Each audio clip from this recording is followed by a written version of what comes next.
Përshëndetje miq të Radio Kosovës.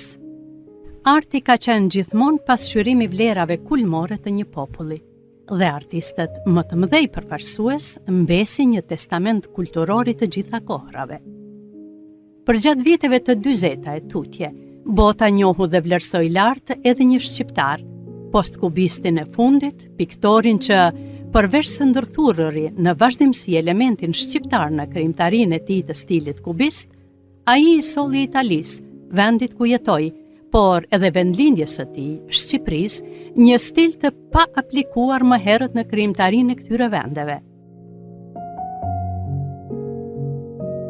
Ky emision i kushtohet një piktori të madh që shumë herët u bë i kërkuar, u përfshi në enciklopedinë botërore si një nga 30 piktorët më të mëdhej botror, u quajt nga kritika si Picasso i gjallë.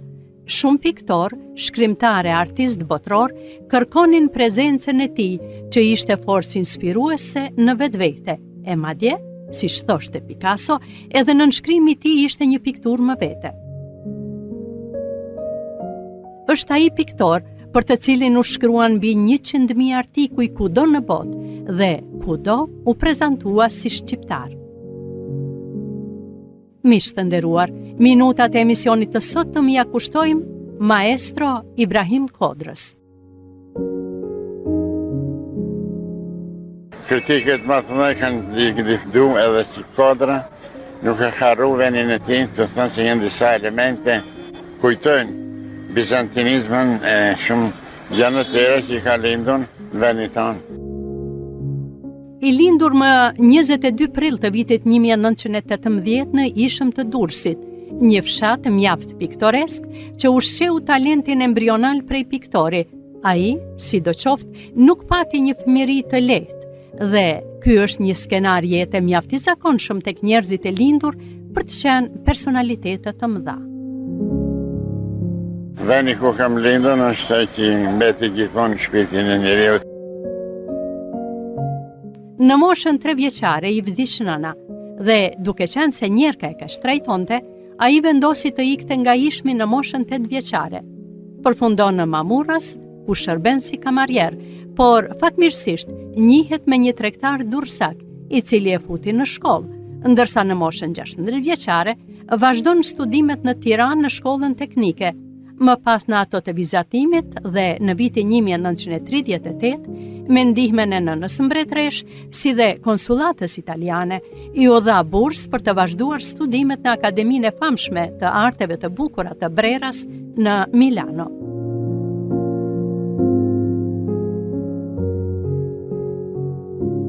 Ndonë se Ibrahim Kodra është krenaria jonë kombëtare në fushën e artit në botë, në vitet e tij të hershme të shkollimit, nuk hezituan ta përjashtonin nga shkolla teknike. Studiuesi i artit Agim Janina na flet më tepër rreth kësaj. Futja e Ibrahim Kodrës në shkollën e vizatimit është merit e skulptorit të popullit Odisej Paskali, sepse Ibrahim Kodra ishte mbetur jetim dhe nga Ishmi erdhi në Tiranë dhe u regjistrua në shkollën teknike të Arifusit.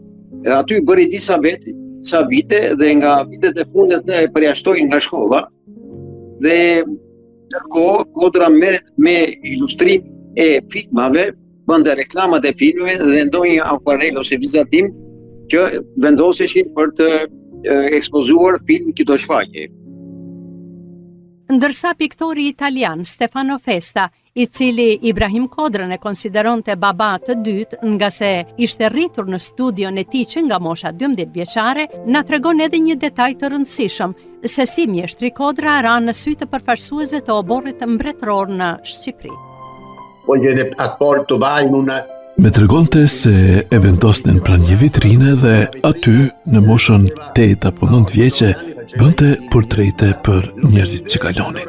Një ditë, ndërsa ishte në këtë situatë, kaloi aty një përfaqësues i omborit të mbretit Zog e pa talentin e tij, mbeti i manitur dhe u kthye për të folur me ata që kujdeseshin për të. Shikoni, ky djalë është një fëmijë i veçantë, u tha. Do t'i sjell veshje dhe do ta marrë në obor. Dhe kështu ndodhi. Pa të blej një tefter, e më ka mësu emnin tim, vjen dëshirë me bën shpinë, me bën malin, me bën detin, me bën këto. Kopertina e librit sikur të isha djalë, ishte gjithashtu krijimi i asaj kohe të Kodrës. Ishin pikërisht artistët e mëdhenj shqiptar dhe njëherësh mësimdhënësit e tij si Odise Paskali, Abdurrahim Buza e Lazgush Poradeci që vlerësuan lart talentin e të riut Kodra.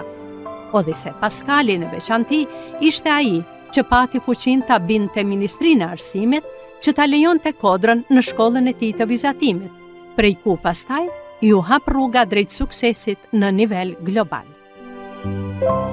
Takimi me Kodrën, siç dëshmojnë shumë nga miqtë e tij, ishte një moment artistik më vete. Një ngrohtësi njerëzore dhe e qiltër, si dhe një ritheksim i dashurisë së tij të pashuar para dheun, nuanca të së cilës dëshmoheshin në çdo raport, kontakt apo prezantim të tij. Shkrimtari i nishquar Visarxhiti na tregon më tepër mbi momentin e parë të takimit me piktorin. Kodra, po e them në mënyrën më pozitive, një babaxhan të thosha, por i veshur siç e kanë cilësuar në mënyrën më piktoreske. Kishte një xhaket me kuadrata, me ngjyra të ndryshme, edhe pantallonat po ashtu, kishte një shall që ndërronte edhe ai me ngjyrë, po kështu mban edhe një kasket, edhe ajo me ngjyra, edhe 3 ngjyra kishte në këpucët e tij. Pra ishte vërtet një njeri që e donte ngjyrën dhe donte ta kishte me vete. Dhe takimi ishte shumë i përzemërt. Kodra u ndje mirë që takoj me një bashkëdhetar dhe më ftoi në shtëpinë e tij në Piazzale Lagosta në Milano. Ndonë se në atë kohë në Itali nuk ishte ende shumë shqiptar, Ibrahim Kodra mbetej një pikë kontakti për të gjithë bashkëdhetaret që shkonin atje. Njëjtë ndodhi edhe me Fatos Fazliun, mik i tij, dhe sot udhëheqës i njërit prej 2 fondacioneve Ibrahim Kodra. Në atë kohë këtu s'kisha asnjë shqiptar. Edhe zakonisht taksistat e njohin shumë. Edhe duke pyet për shqiptar, emrin e Ibrahim Kodrës ne e kishim gjuhë në Shqipëri, po unë mendoja se jeton në Romë. Rastisht një taksist ta njofta një piktor, tha, dhe unë nuk zova shumë. Nga aty filloi miqësia jonë. Shtëpia e tij, sot e kthyer në muze në Milano, i kishte gjithmonë dyert e hapura për miq. Po, shtëpia e tij, jo vetëm për ne shqiptarë, por edhe për italianë, ishte vend pellegrinaje, u thon. Masi erdhëm ne këtu në Milano, ishim si jetim, atë ke shtëpia e tij djeshim atë në rrosinë dhe kanë ndihmuar shumë shqiptarë për dokumenta, për busta, për integrimin aty në vend. Ibrahim Kodra kishte nisur karrierën e tij artistike jashtë vendit, duke ruajtur të rrënjosur ndërdeje dashurinë për Shqipërinë, Kosovën dhe shqiptarët në përgjithësi, si dhe atë pafundësi i imazhesh të detit, maleve dhe tipareve më autentike shqiptare, që përgjatë jetës ai do t'i ndërthurte në të gjithë krijimtarinë e tij. Kjo është edhe një arsye tjetër pse ishte aq i pranuar dhe i vlerësuar nga artëdashësit, emrat e mëdhej të artit.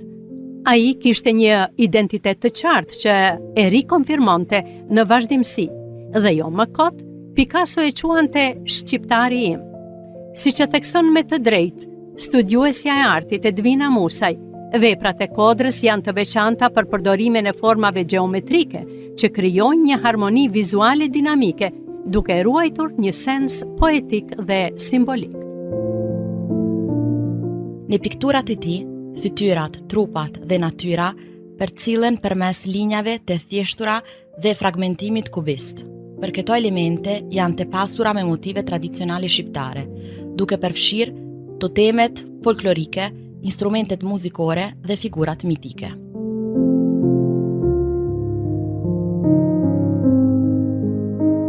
Por Kodra ishte vërtet njeriu që e donte thellësisht vendin e tij. E mbronte në çdo rast. Ne të gjithë kemi takuar njerëz miq shqiptar që jetojnë në vend të huaj dhe nuk durojnë pa bërë vretje për shqiptarin, për Shqipërinë, për Kosovën, për politikat e ditës që i meritojmë këto. çuditërisht, ndoshta ishte edhe mosha e thyer dhe malli, por nuk e dëgjova asnjëherë një fjalë të rëndë apo kritik për Shqipërinë. Profesoresha dhe kritike e artit Elena Pontigjia për emisionin për kulturë të televizionit Kosovës gjithashtu thekson vendosmërinë e mjeshtrit Kodra për të ndërthurur origjinën e tij shqiptare në veprat e tij kubiste dhe ekspresioniste.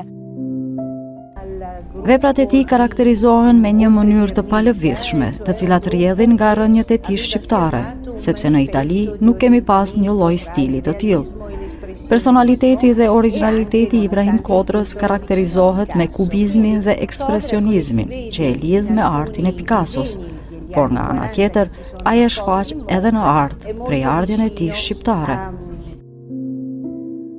Kodra është ndikuar nga natyra shqiptare, nga fizionomia shqiptare dhe nga elementet kosmografik, qoftë këto të arkitekturës shqiptare, edhe të natyrës shqiptare, të profileve të maleve, të fushave, të kësaj portyrje kaq të madhe që ka Shqipëria, aty është dedi pak më lart, është mali, aty është liqeni, aty është e ftohta, aty është e ngrohta, aty është dielli, aty është hija e fortë. Kështu që të gjitha këto element unë i shikoj të përfaqësuar dhe të dukshëm fare mirë në pikturën e Kodrës.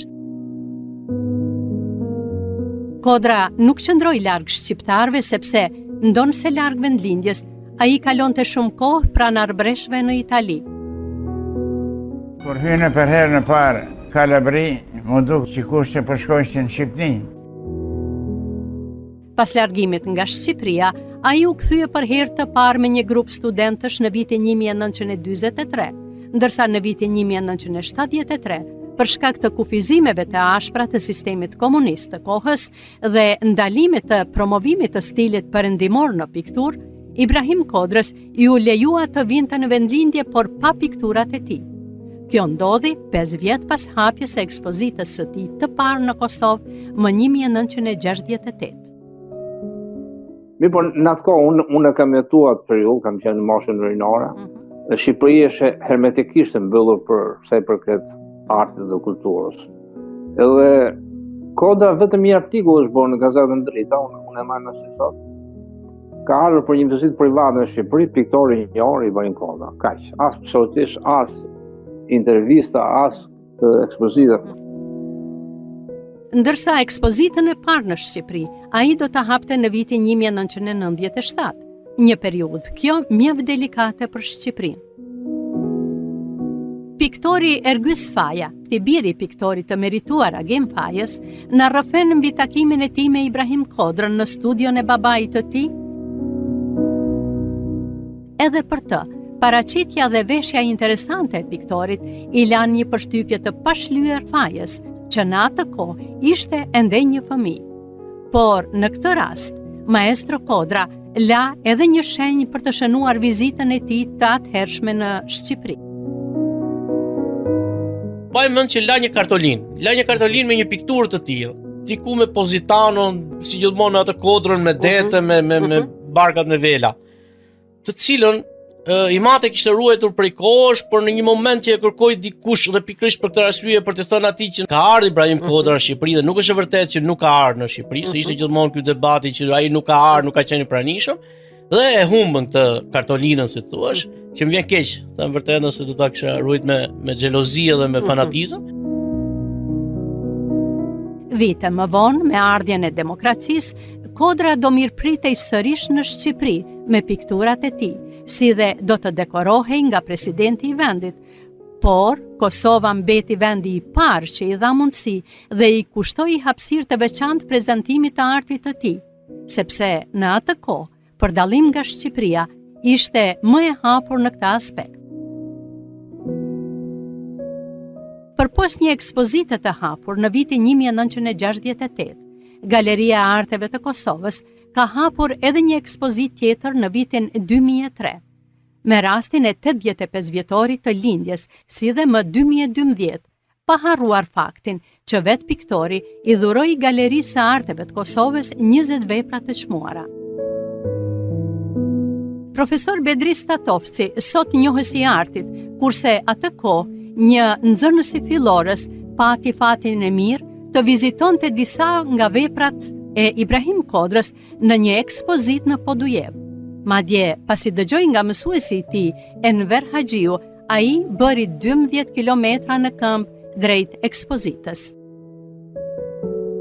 Por kur na foli për madhin Ibrahim Kodra, e po na thotë se edhe është ekspozita në shtëpinë e kulturës, edhe ne tash lakmum, thamë, po, arsimtara, mund vim me po. Apo si, po që shu thoni ju, është 12 kilometra Batlava larg. Po ja bojmë disi. Edhe mas mësimit, veç kemi hongër buk me këtë shokun tem, në gjmi Statosin. Kemi shku 12 kilometra kom, e me lodh, po kur shkum atje e harrum lodhja. Na dak shumë interesant e ekspozit. Ekspozita e piktorit të madh shërbeu si një forcë shtytëse për Statovsin, që edhe ai të niste rrugën e artit. Bile, një vit ma vonë, këm pas rastin, diqi e fitova një farë elani, një farë fuqie, një farë vullneti, mire me artë dhe unë këm pas rast me dalë në për gazeta me ilustrimet e mija, një vit ma vonë, si fmi, 15 vjeqarë mua dhe. Po unë mendoj se ka qenë një pikë shtytëse për mu ka qenë Ibrahim Kodra. Fliste për Kosovën, e çmonte se atje që për minjor edhe kishte vajtur në Kosovë, më përpara se të vinte në Shqipëri, ishte akademik në Kosovë, dhe ai her pas here e tregonte dhe e kujtonte këtë gjë që ka qenë në Kosovë, që është pritur mirë, i çmonte miq nga Kosova, unë nëpërmjet tij kam njohur kitaristin me famë botërore Hatmusën. Ai i donte miq nga Kosova shumë, dhe këtë vërteton dhe triptiku, duke qenë piktor post-kubist, modern, ai bënte shumë përshtypje, të paktën në sytë e mi, që ishim mësuar me vepra realiste, ai arrite të bënte kubizëm duke krijuar triptikun Shqipëri, Arbëri, Kosovë. Dhe kjo u bë e njohur dhe u ekspozua shumë në ato kohë. Dhe ai ka bërë një Skënderbej kubist për shembull, apo figura të tjera, Nën Terezën me Skënderbeun, po kështu dhe ka këtë pikturën tablon me emrin Kosova që zotron ngjyra e kuqe, që në këtë triptik është e kuqe e flamurit, por njëkohësisht është dhe e kuqe e gjakut që kombi shqiptar ka derdhur ndërshekuj për të arritur në këtë që jemi. Kosova ishte shumë e pranishme. Dhe për mua të dashur miq, ishte fat i madh ta takoja mjeshtrin Kodra në Prishtinë dhe të bashkëbisedonim pikërisht mbi rëndësinë e veprave të tij për Nën Terezën. Nana Tereza është nana e botës marë. Kësë Nana Tereza. Kam ba një piktur Nana Tereza me shumë fëmi rrotën saj, që e donë të ka shpëtur fëmi të botës marë. Kjo është Nana Tereza. Me shqiptarën jam të mburur me emrin e Nana Terezës, se kanë shkuar gjithmonë për atë, që e quajnë nalt emrin e saj. Ajo ka nalcu edhe emrin e popullit shqiptar, sepse me mirësinë e saj, që ka bën gjithë botën, ka thënë emri i saj është i shkruar me germa dorata gjithë botën. Edhe kështu, se ka meriton, sepse ka quajtur nalta e në Shqipërisë. Gazetari Nehat Islami, i dërguar atë kohë nga gazeta Rilindja për të bërë reportazhe në Itali dhe Francë, ishte gazetari i parë shqiptar që pati mundësinë të atakonte dhe intervistonte mjeshtrin Kodra. Ndar e pyeta, do të pranoni të vini në Prishtinë dhe të hapni ekspozitën? Ai me një herë bu përgjigj po. Ishte viti 68 kur Kosova kishte dalë nga kthetra e Rankovicit dhe pushteti ynë i ri i dobët. Megjithatë mbledhi fuqi dhe pak para që ta paguaj biletën Kodrës e të vinë në Prishtinë për të hapur ekspozitën e parë. Ajo ekspozitë ka qenë vërtet ngjarje e madhe, sepse ne jo vetëm që u shtirum nga thundrat e Rankovicit, por fillum edhe të kërkojmë shumë ma shlirshëm rajët tona. dhe njerëzit tonë për botë. Ekspozita e hershme organizuar në Kosovë kishte arritur rekord të vizitorëve, një shifër që, në fakt, nuk ishte arritur në ekspozitat e mëhershme. Në pamundësi për të hapur ekspozitën në objektin e galerisë për shkak të kufizimeve të kohës, kjo ekspozit u mbajt në Hotel Iliria në Prishtinë. Shifra, siç më ka thënë dhe profesor Nimani që ka qenë drejtori i galerisë në kohë, ka qenë rreth 35.000 vizitorë. Kodra e përmendë me shumë nostalgji dhe ardhen apostafat të Bekim Fëmijut për të parë këtë ekspozit nga Londra ku ishte për xhirim e filmi. Kodra ka pas një admirim shumë për Kosovën, për arsye sepse Kosova i hap dyert si artist.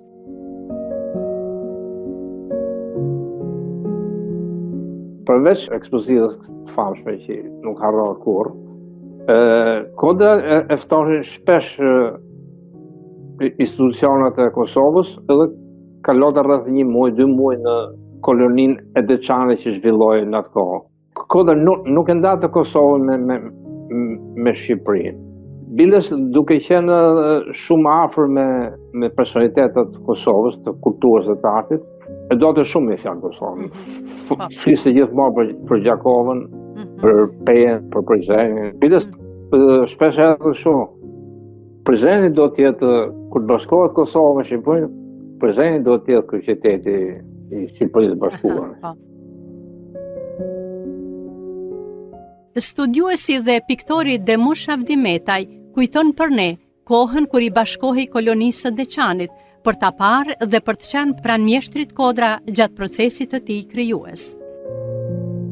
Isha afër tij të pa gjatë piktorimit vizatime donte të pishave të distritës Deçanit edhe pamjeve dhe formave tjera të cilat ai veç i kishte në trendin e vet krijues me forma kubistike. Po ai nuk do të thotë që i punonte të gjitha ato në vija kubistike, por i punonte edhe me vija të lakura, fjallat janë akuareliste, ju jepte ngjyrë edhe karakter me porosin që ai mendonte se do t'i jepet edhe një titull i caktuar. Po ashtu, edhe piktori Haki Gjakli e konsideron veten me fat që në këto koloni e takoi mjeshtrin Kodra. Një njeri modest, bile po thonë që kjo është aq i madh dhe aq modest, veç ai njeri ka qenë. Ngjyrën e përdorte nuk e leveste ngjyra pe trekonshit ose katrorit. Zdi e shiçoja çish me merrat ngjyra i shpeçet aty me akopju, po jo ishte vështirë. E pazakonta. Ishte vështirë. Prandaj është krejt i veçantë. Dashuria e Kodrës për Kosovën mbeti e pashuar gjatë gjithë jetës.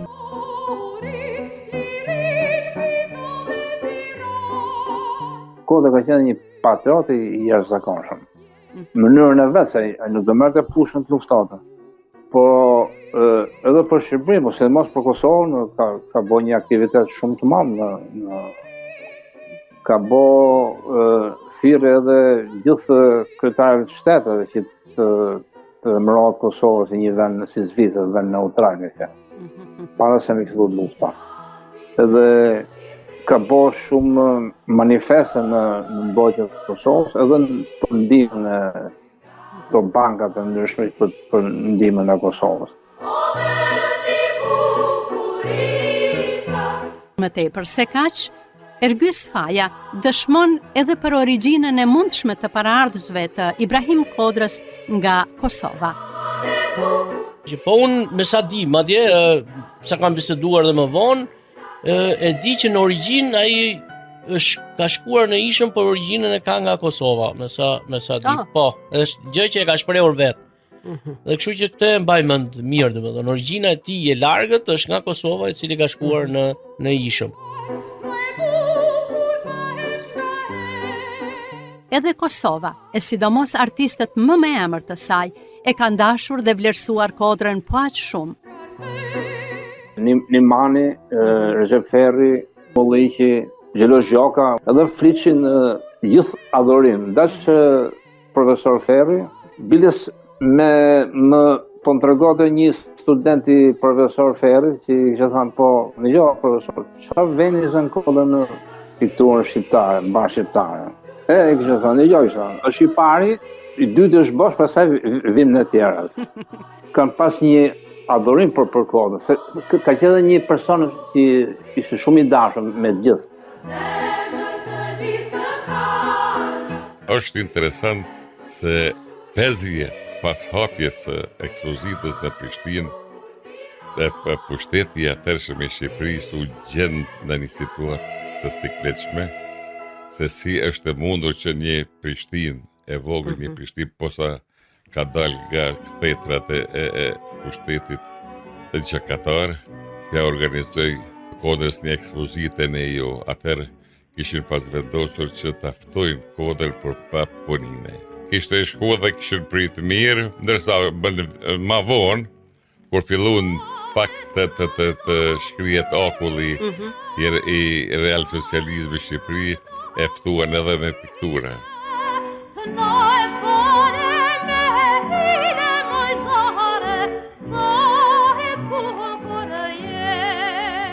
Veprat e kodrës ruhen edhe në Muzeun e Vatikanit, në gjykatën e Milanos dhe në dhomën e deputetëve të Parlamentit Italian. Por kodra do të ndihej edhe më i plotësuar shpirtërisht, sikur ta pranonin propozimin e tij për të bërë freske në institucionet e Shqipërisë. Por kjo kërkesë që ju parashtrua presidentit gjatë pranimit të pasaportës shqiptare, fatkeqësisht nuk u realizua asnjëherë. Dhe kodra i përsëriti idenë dhe dëshirën e tij që të vinte në Shqipëri dhe të vizatonte në institucione pikturat të tij. Sepse për shembull në gjykatë në Milano apo në institucione të tjera ka afreske të Ibrahim Kodrës. Ai dëshironte ta kishte edhe në atë dhe. Sepse donte të thoshte që institucionet respektohen, nderohen, edhe aty mund të jetë në muret e saj dhe e bukura bashkë me ligjin. Kodra nuk donte asgjë, vetëm një kovë me bojra, të kishte një ndihmës një djalë që t'i mbante kovën kur pikturonte lart në mur. Ai në këtë kohë ishte 80 vjeç dhe nuk jo realizua kjo dëshirë. Pra nuk e kuptoi. Shqipëria humbi një rast të bukur kur sot e kësaj dite në Milano, në Itali dhe në vendet e Europës hapen ekspozitat të Ibrahim Kodrës. Ndoshta sipas statistikave mund të jetë piktori për të cilin është shkruar më shumë në Europë. Por le të ndalemi tani paksa tek aspektet e tjera që e karakterizonin maestro Kodrën. Si një artist dhe personalitet i madh, ai ishte edhe shumë dimensional. Ai përpos pikturës, poezisë, dashurisë që kishte për kitarën, harmonikën dhe këngët popullore që i luante aq bukur në rininë e tij në Shqipëri, u bë edhe kampion në hedhjen e diskut dhe të gjyles. E këtë rekord vazhdon ta mbajë edhe sot. Gjimnastika ishte një disiplinë së cilës ju përmbajt gjatë gjithë jetës së tij. Ai kur e kam njoftur ka qenë moshë të madhe, por gjithmonë bëte gjimnastikë në shtëpi, në shtëpinë muzeut Kodrës që është Milano. I kemi veglat e gjimnastikës, i kemi edhe të ekspozuara. Ka qenë shumë të sportiv. Ka qenë dhe kampion në Shqipëri para se marrë në moshën 17 vjeç është pa kampion në Shqipëri, në hudhjen e diskut. Edhe këtu është marrë gjithmonë me sport. Siç na tregon Fatos Fazliu, maestro Kodra pëlqente disa këngë popullore të vjetra shqiptare dhe i këndonte me kitarë. Po ju kujtohet ndonjëra? Po si jo, është edhe me pozitë të Lezgush Poradezit. Ra shefjeta në zugjumi, po bajtoja për të lumi, e aje. Me zugjumi, po andronja për të lumi. Një miku shkrimtar, qielli i Positanos, është mbuluar me rrete freskëta të agut. E ti, duke kontruar aurorën, mbledh mbi një gjethe, plagët e kohës. Kjo është vetëm një nga shumë poezitë e mjeshtrit Kodra, përkthyer nga zonja Eda Zhiti. Dhe vërtet, poezia është gjithmonë plotësimi më madhështor i artit të çdo krijimtarie të një artisti. Si për çdo artist, edhe në rastin e Ibrahim Kodrës, shohim se ishte një periudhë specifike në karrierën e tij, ku ai pati pikun e krijimtarisë së tij. Por përgjatë gjithë jetës, ai ishte shumë përpara kohës së tij. E io posso dire che dagli anni Vitet nga 1970 deri në 1993-94 ishin thelbësore për të. Pas kësaj periudhe nuk erdhi ndonjë gjë shumë domethënëse, por ato vite ishin zemra e karrierës së tij. Do të duhej të përqendroheshim në ato vite sepse aty është përmbledhur e gjithë esenca e tij si njeri dhe si artist. sia come uomo ma anche come artista. Një piktor i madh si Ibrahim Kodra kishte mish të përhershëm shumë nga figurat e tjera të mëdha si Montale, të cilit ja bënte edhe ilustrimet për poezitë e tij, pastaj Quasimodo, Picasso, Buzzati, Dario Fo, Paul Eluard, Hemingway, Alberto Moravia e shumë të tjerë. Paul Eluard madje thoshte për Kodrën që ky mjeshtër është primitivi i qytetërimit të ardhshëm, i qytetërimit modern. Siç na rrëfen Zhiti, Dino Buzzati kishte nevojë ta kishte vlerësimin e mjeshtrit Kodra për pikturat e tij. Dhe mjeshtri përgjigjej në mënyrë proverbiale duke i thënë: Dino, ju po vizatoni si që shkruani. A je dinte si shkruante? Edhe u gëzua shumë më të regonte Ibrahim Kodra. Është gjithashtu interesante rikujtojmë propozimin që Ibrahim Kodra i bëri ekipit të një filmi me temë lufte, që si vijë melodike të përfshin edhe një këngë të vjetër partizane nga Shqipëria. Edhe në bisede sipër Kodra i thot, po të them një këngë partizane tha nga Shqipëria tha. Dhe i reciton një këngë, po dhe ja reciton po dhe ja këndon. Muzikantit të filmit i pëlqeu ajo melodia dhe e ktheu në kolonë zanore. Dhe gjithë kolona zanore e filmit është pikërisht kënga që Kodra ja këndoi atij dhe ai e vuri në muzikën e filmit. Këtë e dëshmon edhe kritiku i artit Mario De Micheli në një intervistë të mëvonshme derisa po diskutohej për këngët e rezistencës italiane. Quando il grano maturò, tutta Italia si levò, l'Italia dai monti ai piani, piena di partigiani, ohè. Ehi, ehi, ehi, compagni, attento, questo è il tuo momento, ohè. Il tuo sole di lassù, lo portasti anche qua giù. Ehi, ehi, ehi, compagni, attento, questo è il tuo momento, Ehi, ehi, avanti partigiano, un pugno è la tua mano,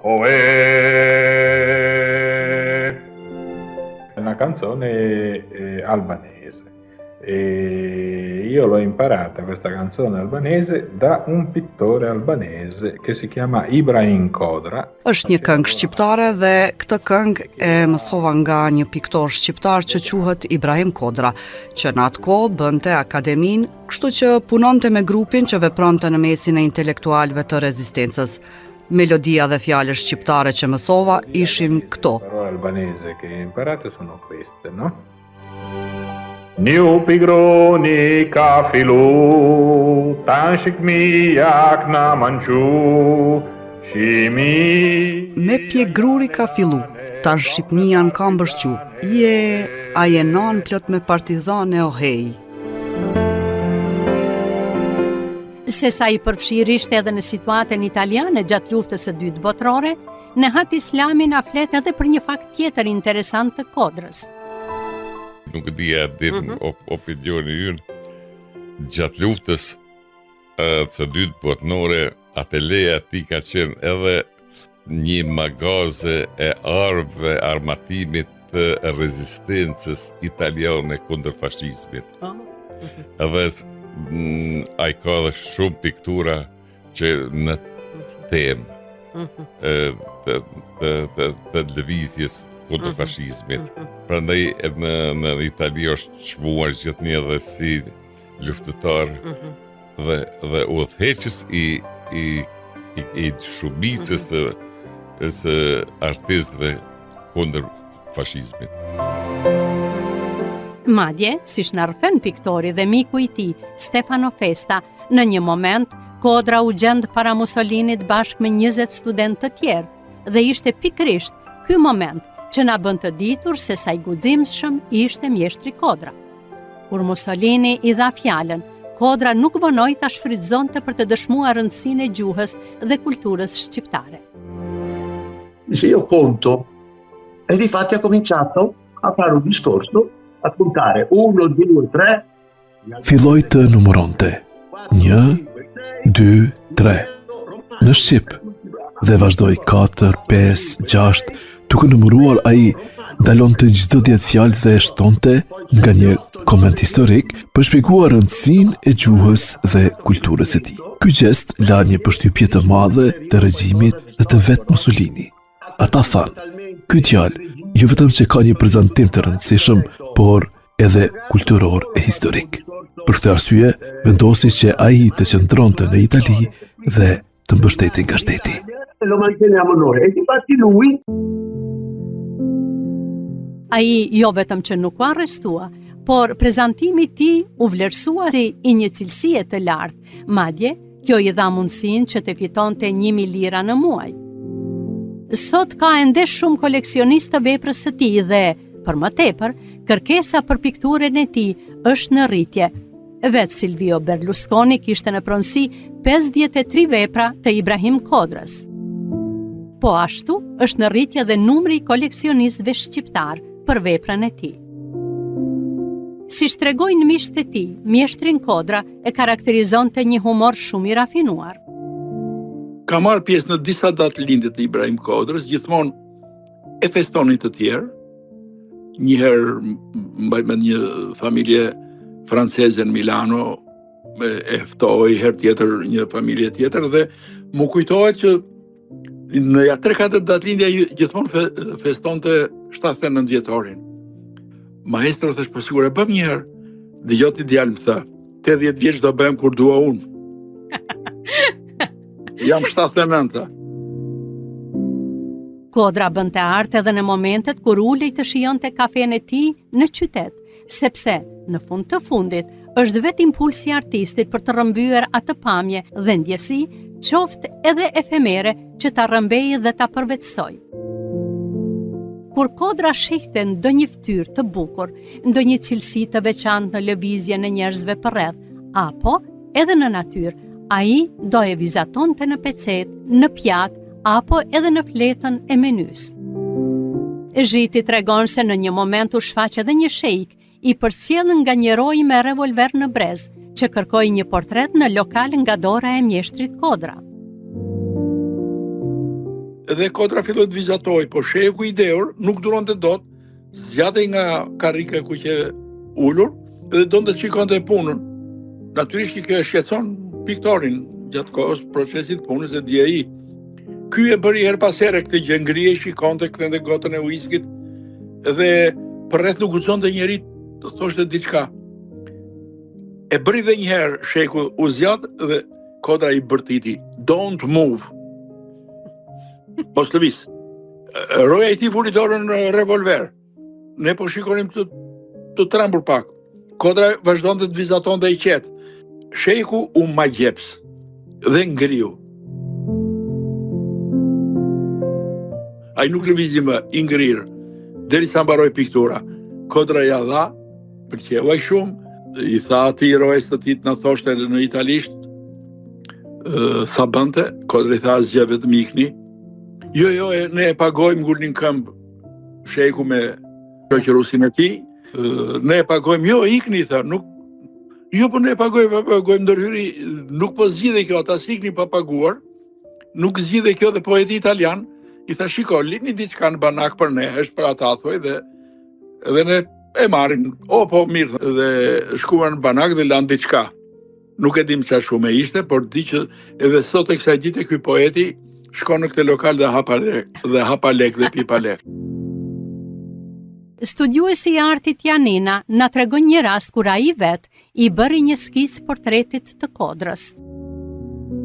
Unë bëj dhe pak pikturë vetë, edhe i bëra një portret të Kodrës, një grafik, një bëra në profil. Edhe shkova ja tregova. Ai italiani tha, po, ky është Kodra, tha. Nëse Kodra e pa dhe tha, Agim tha, ma ke bërë profilin, tha, si profil grek, tha. Nuk e kam kështu, tha. Dhe mori lap stilin, një ngjyrë blu, dhe filloi ta ravizonte dhe ta skiconte mbi atë që kisha bërë unë. Kështu që unë e ruaj me shumë dhe vuri një 2-3 element të ato një tatu që siç i bënte ai aty anësh me kështu me lap stil.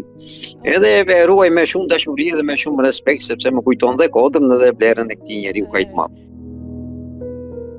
Sa i përket tipareve të tij karakteriale, shumë kush flet për një lloj rreptësie të mjeshtrit Kodra, por piktori Festa, duke u rritur pranë Kodrës, rikujton që secili duhet ta kuptojë drejt këtë të ashtu quajtur rreptësi. Non è da interpretare in una maniera. Kjo rreptësi e tij duhet kuptuar një kuptim pozitiv. Sot mund ta quanim profesionalizëm, por ishte më shumë se kaq, sepse kishte dy përbërës. E para ishte komponenti emocional, sepse ai me konsideronte si një djalë të tij, dhe e dyta ishte komponenti profesional, sepse arti është një gjë shumë serioze. Ishte kaq i përshëndruar në art dhe mendimet e thella saqë shpesh mungonte në përditshmërinë e zakonshme.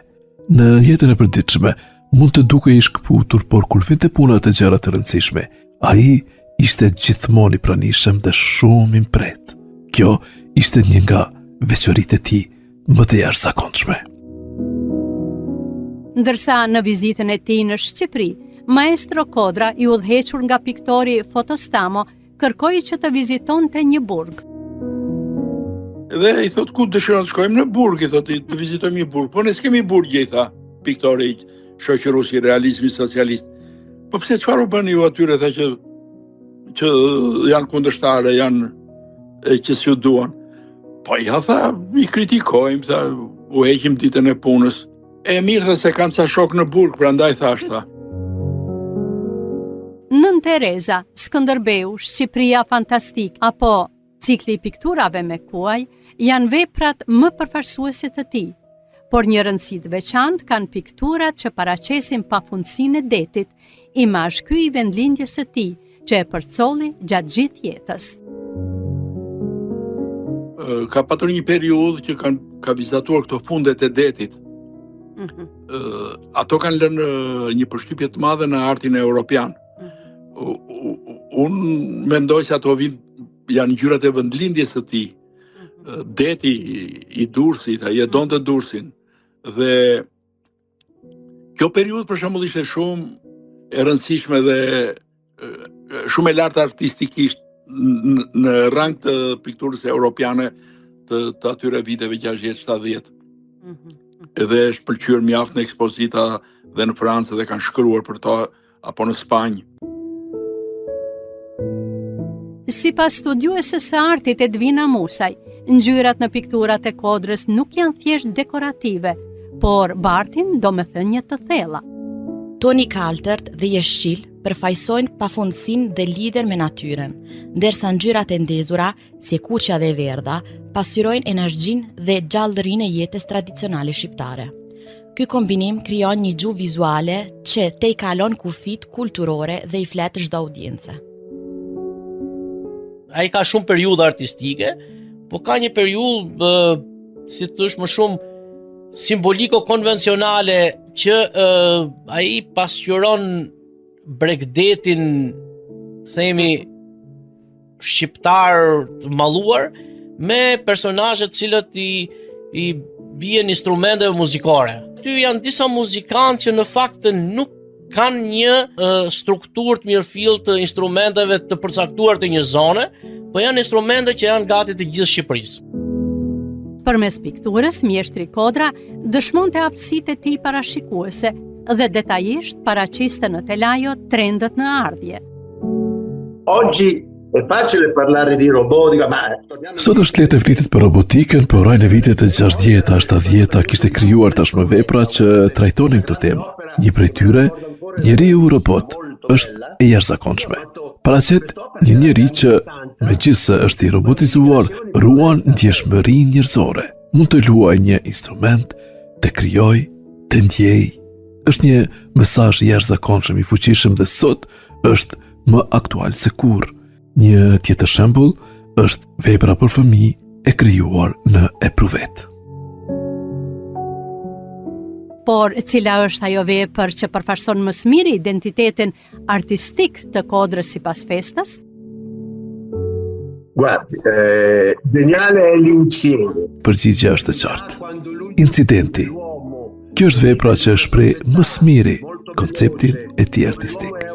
Në këtë vepër, Kodra përshkruan njeriun që jeton në një shoqëri të shpejtë dhe aliene, ku individi është kthyer në një automatik që lufton për të mbajtur gjallë pjesën e tij njerëzore. Kjo, për intervistuesin, është ideja më e thellë e artit e Kodrës.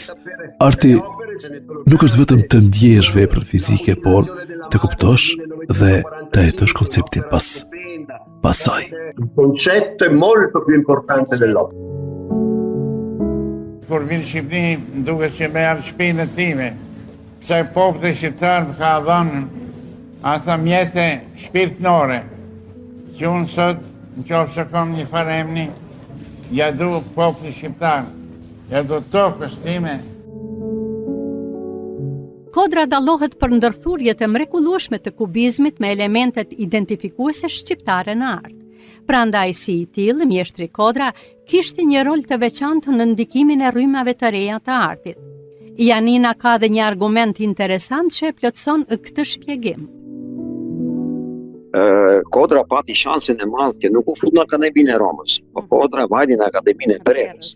Dhe Akademia e Bererës, ku qenë në veri të Italisë, ishte më pranë influencave që zhvilloheshin, sidomos në Paris, në qytetet e tjera europiane. Nësa Akademia e Romës ishte më klasike, si thuash, nësa këta e Bererës ishte më liberale. Dhe po shikojmë aty kanë dalë dhe artistë shumë të mëdhenj të Italisë që dhanë drejtimin e rrymave të reja që u zhvilluan pas luftës së dytë botërore. Si shthekson Edvina Musaj, ndonë se kubizmi evropian ishte një burim frymëzimi për Kodrën, ai nuk imitoi atë mekanikisht. Në vend të saj, Kodra e pasuroi këtë stil duke përfshirë simbole dhe forma nga trashëgimia e tij orientale dhe ballkanike. Puna e tij përfaqëson një dialog midis traditës dhe modernitetit, duke treguar se si elementet kulturore mund të modernizohen pa humbur autenticitetin e tyre.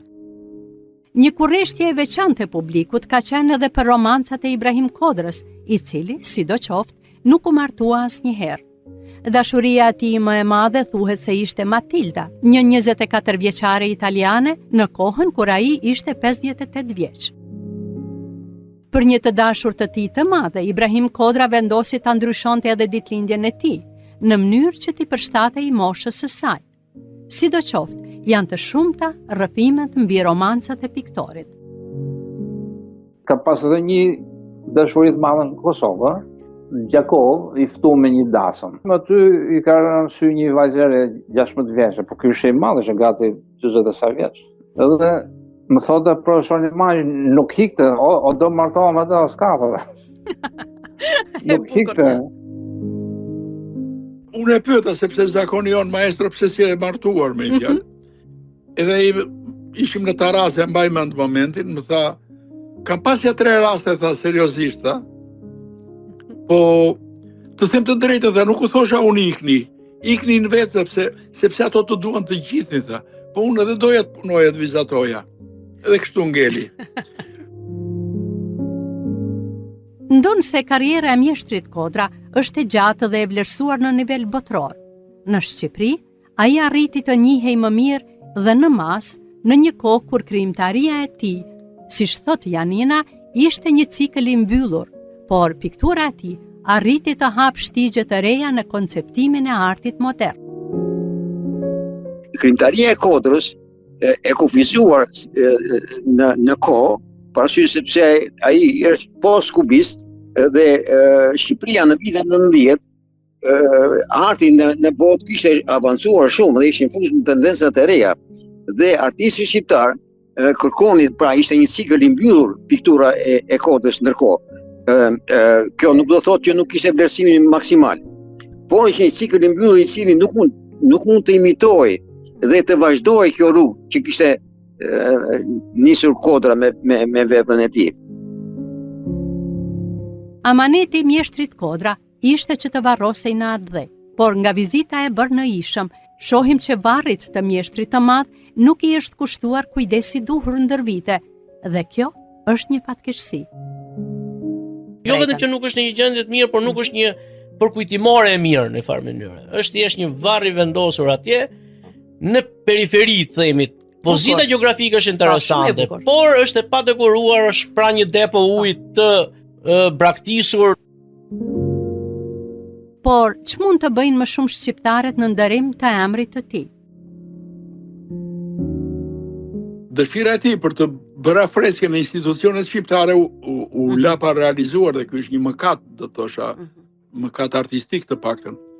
Ndërkohë, nëse në Milano ka shtëpi muze të tij dhe vepra e tij her pas here ekspozohet, Shqipëria e ka të nevojshme të bënte një muze për të, ka pasur përpjekje muze, si thua, privat në Durrës apo në Tiranë ndoshta, dhe nuk është realizuar. Është një piktor që i bën nder kulturës shqiptare, ashtu siç shihet si piktor europian. Pas hapjes së një ekspozite në Ishëm, Faja propozoi organizimin e një lloj pelegrinazhi vjetor artistik, apo krijimin e një kolonie artistike në vendlindjen e piktorit të madh. Por edhe në këtë drejtim nuk ka ende asgjë konkrete.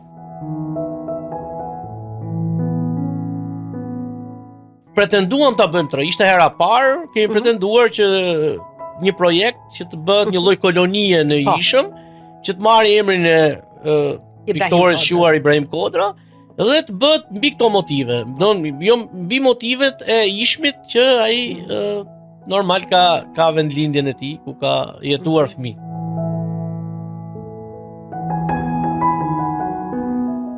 Ai gjithashtu thekson rëndësinë e dëbërit të një analize të mirëfillt të veprës së Kodrës dhe periudhave të tij krijuese. Por nga pikpamja artistike, pastaj nuk e di, akoma nuk ka një analist mirëfillt, që për të thashë një herë më vjen keq për këtë gjë, sepse duhet ishte bërë.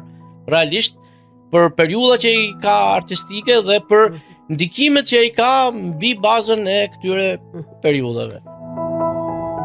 Rëndësinë e botimit të një studimi të mirëfillt të veprës së Kodrës, qoftë edhe në një formë enciklopedike, e thekson edhe piktori Avdi Metaj. Mendoj që është dashur në trajtuar pak më shumë ndoshta, e tregoja të gërkësinë time të dashurisë artit edhe politi më shumë për atë personalitet. Kur gjë s'ka të keqe, veç ka pasuri të thova. Kisha dëshiruar këtë në bashkëpunim me Akademinë e Shkencave e Jonia dhe Shqipërisë, atje me po më shumë. Ndër çmimet më të rëndësishme që mori mjeshtri Kodra ishin dekorata Nderi Kombit, që Shqipëria i dha më 1996, çmimin qytetar Nderi, dhe jo vetëm në qytetet e Italisë, por edhe gjetk deri në Tokyo të Japonisë, çmimin Milanezi i Art, Ylli i Breras e shumë të tjera. Në tërësi, Kodra fitoi rreth 20 shpërblime gjatë jetës për punën e tij, dhe sot, në mbar botën, janë mbi 6.000 piktura, dhe kishte mbi 12 agent që punonin për prezantimin e artit të tij. Por, a ekziston një çmim me emrin e Ibrahim Kodrës për meritat e artistëve të tjerë? Është në Milano e kemi bën një vit, dhe një vit tjetër kemi bën në Tiranë. Kam pas shumë dëshirë që ta bëjmë edhe në Prishtinë, sepse Kodra nuk e kanë dashur për në Kosovë. Këtë duhet nënvizu. Mirë po, për fatin e keq nuk u bë dikush, si më thanë iniciatorë, unë nuk mund të ndot që ti nxjesh. Në Tiranë edhe në Milano ka qenë iniciator vetë njerëz që më kanë propozuar. Bazuar në amanetin e mjeshtrit Kodra, u themeluan 2 fondacione me emrin e tij, që vazhdojnë të jenë funksional edhe sot, dhe në kuadrin e programeve të tyre organizohen edhe aktivitete të ndryshme, përfshirë këtu botimin e poezive të Ibrahim Kodrës në gjuhën italiane, apo hapjen e ekspozitave të ndryshme. Njëri fondacion është në Zvicër dhe udhëhiqet nga Behgjet Pacolli, kurse tjetri është në Shqipëri dhe udhëhiqet nga Fatos Fasliu. Puna kryesore që kemi bërë ka qenë promovimi i verbës Kodrës, i artit kulturës, edhe përçimi i kësaj kulturi edhe i verbës Kodrës. Pia muzeu është, si më thënë ajo, pjesa më emocionante, ku ka jetu, ku ka pikturu, ku ka kriju gjithë verbet, arshivat, librat që janë publikuar për atë, i kemi të rujtë në gjithë. Edhe shumë ekspozita në Rom, në Gjermani, në Zvicër, në Kosovë, në Maqedoni, në Brescia, në shumë vende kemi bërë.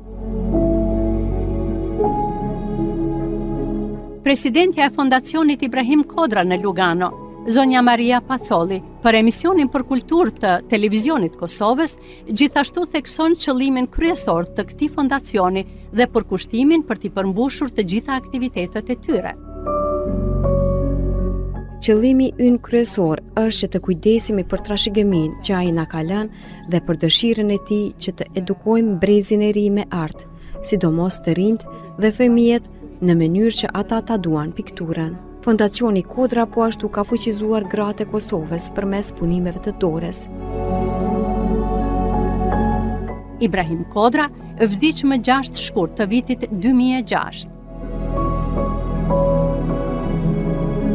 Me shpresën që vendet tona do të bëjnë më shumë në kujtimin e emrit të lartësuar të një mjeshtri të madhës Ibrahim Kodra, ne ju lëm takim në emisionin ton të radhës. Unë jam Flora Durmishi.